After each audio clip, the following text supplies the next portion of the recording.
El tema que vamos a tratar hoy es de índole general, porque cuando yo estudié docencia universitaria me han hablado mucho de filósofos y de sociólogos que trataban el tema de la educación y hoy en día se siguen escuchando mucho los temas de ellos y frases que son lindas de poder comentarlas y poder charlarlas con ustedes en estos breves minutos.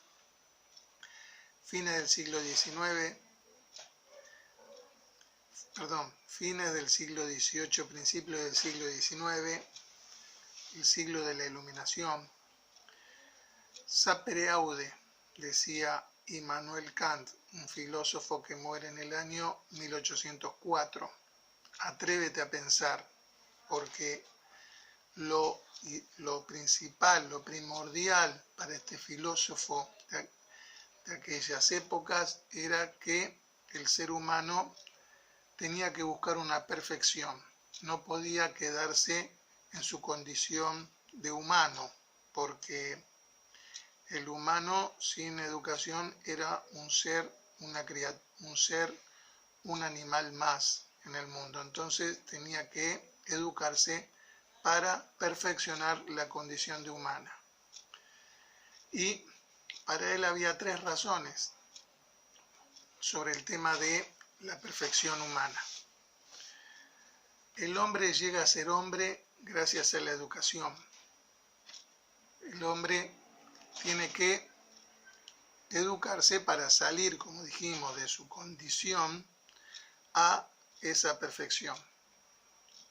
La debilidad se traduce en una desigualdad que tiene que ser relativa y el ser humano salvaguardar al mundo para defenderse de esa realidad. El instinto era limitado, por eso el hombre tenía que educarse. Y tercero, la educación al hombre le daba herramientas, no solo para subsistir, sino para llegar a la perfección de la naturaleza humana. En síntesis, atrévete a pensar, sapere aude era lo que decía ese filósofo en el siglo XVIII, Immanuel Kant. Ya en el siglo XIX vamos a comentar otro sociólogo francés que muere en el año 1917, nace en el año 1858, Pierre Durkheim. Él decía que la educación se transmitía de generación en generación. A la educación se le había que brindar a los grandes y así para Durkheim debía transmitírsela a los jóvenes. La cultura era para los adultos, decía él, y se transmitía de generación en generación. El deber encarnado, decía él. O sea que para él era muy bien la homogeneidad de todos los individuos en un marco cultural común. La educación permitía efectuar y preparar a ellos para un nivel social de trabajo y un nivel social cultural. O sea que para Durkheim la educación transformaba al hombre en egoísta, asocial, en moral social. Pierre Bourdieu, ya entramos en el siglo XX, nació en el año 1930 y murió en el 2002. Pierre Bourdieu, este sociólogo francés también, decía que la educación se transmitía de la familia a la escuela. Había una forma de pensar. y la escuela otorgaba títulos a las personas para tener un grado o una posición social. La familia le brindaba al ser humano un capital cultural, una forma de expresarse y de vivir. Y la escuela era un complemento.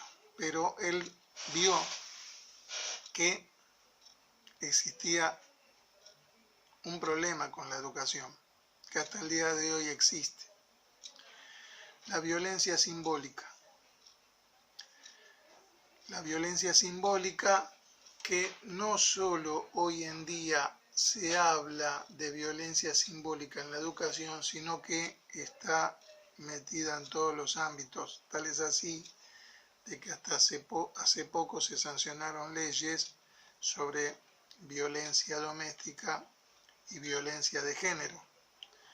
La violencia simbólica, según este sociólogo Pierre Bourdieu, no hace falta la agresión física para ejercer la violencia simbólica. Tan solo con miradas, pensamientos o palabras uno la está ejerciendo, y tanto el que la realiza como el que la recibe no se dan cuenta de esas prácticas. Son cómplices de la dominación a la que están sometidos.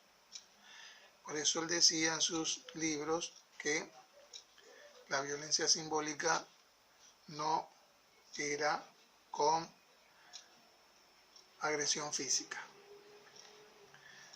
Eso decía este señor llamado Pierre Bourdieu. Y ya para ir terminando de esta clase de sociología, hemos hablado de un filósofo, Immanuel Kant. Atrévete a pensar. Vamos a hablar de un sociólogo que se llamaba Paulo Freire. Paulo Freire, brasilero, nació en el año 1921 y murió en el año 1997. Estuvo muchos años exiliado en África por temas de la época de los militares en Brasil. Él vio que sus compatriotas estaban muy oprimidos y había un sector muy grande. Brasil tiene mucha cantidad no solo de pobres sino de analfabetos, donde Paulo Freire vio y que eran muy oprimidos. Tal es así que él escribió varios libros y uno de ellos se llama Pedagogía del oprimido. Entonces él, con la educación, mostró a sus compatriotas brasileños de que la educación le daba la posibilidad de ser un ser pensante, de poder peticionar, solicitar, ¿no es cierto? Él, gracias a sus libros, que fueron muchos, vio que se ve ahora de que se utilizan en sus libros de sociología en todo el mundo. Y acá en la Argentina los brindan gratuitamente para que uno lo tenga y lo pueda leer. Y este señor Freire vio de que existía la educación bancaria. La educación bancaria que existe hasta el día de hoy es que el educador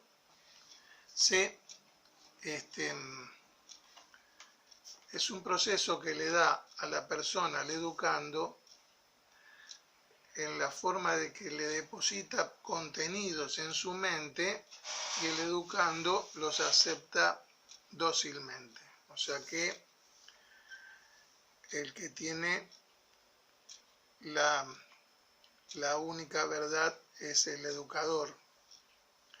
deposita los contenidos y punto final.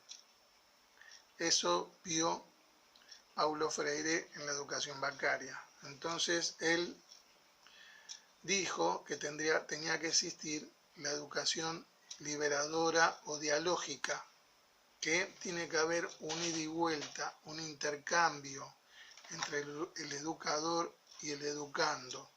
Tiene que haber comentarios, tiene que haber diálogo. No puede ser de que el profesor realice, como dijo Bourdieu, la educación la violencia simbólica y al mismo tiempo se manifieste la educación bancaria. Por eso Freire dijo de que tiene que haber reflexión, tiene que haber un sujeto pensante y también crítico, o sea, se tiene que dejar de lado la educación bancaria. Bueno, hasta acá hemos visto un filósofos y sociólogos como Bourdieu, como Émile Durkheim, ¿no? Acuérdense que Immanuel Kant dijo atrévete a pensar. Émile Durkheim dijo que la educación era de la cultura adulta a la joven. Tenía que ser educado primero los adultos y así se pasaba a los jóvenes y de los jóvenes a los otros más chicos. Pierre Bourdieu dijo que había violencia simbólica y Freire dijo que dentro de la educación tendríamos que tener una educación dialógica, reflexiva y no bancaria como existió y a veces sigue existiendo en los establecimientos educativos. Bueno, muchas gracias. Chao.